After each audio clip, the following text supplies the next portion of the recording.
Engkaulah bidadari surgaku. Tiada yang memahami segala kekuranganku kecuali kamu.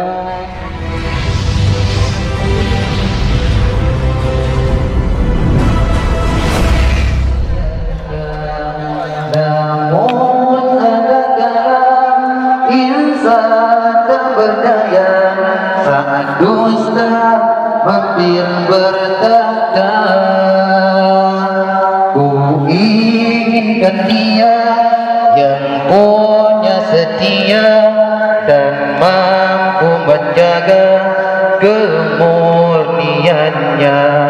Saat ku tak ada, ku jauh darinya, amanah pun jadi penjaganya. Hatimu tempat berlindungku dari kejahatan syahwatku.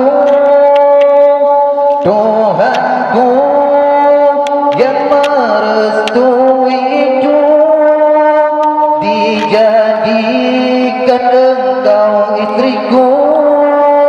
Engkaulah bidadari surgaku.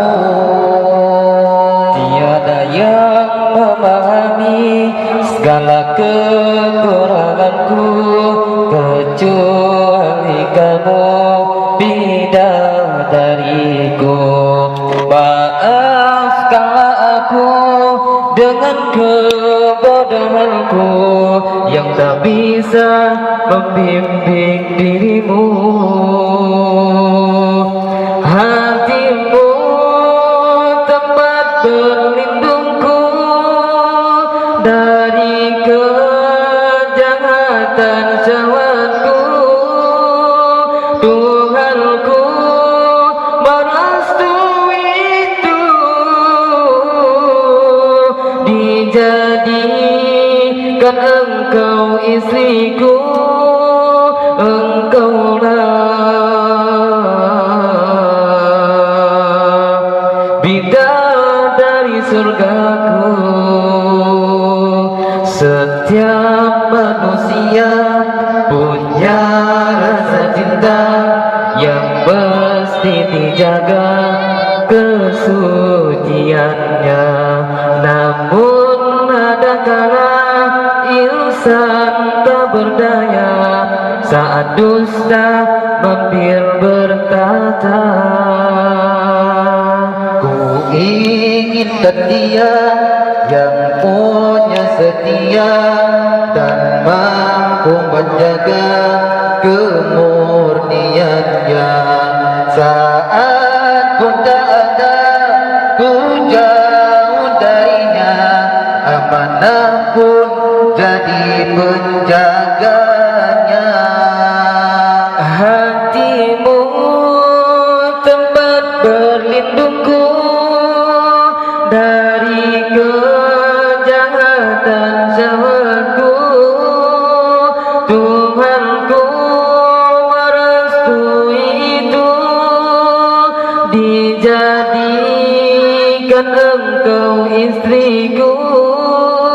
Engkaulah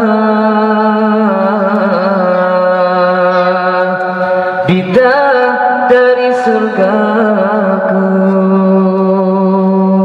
Tiada yang memahami segala kekuranganku kecuali kamu, bidadariku.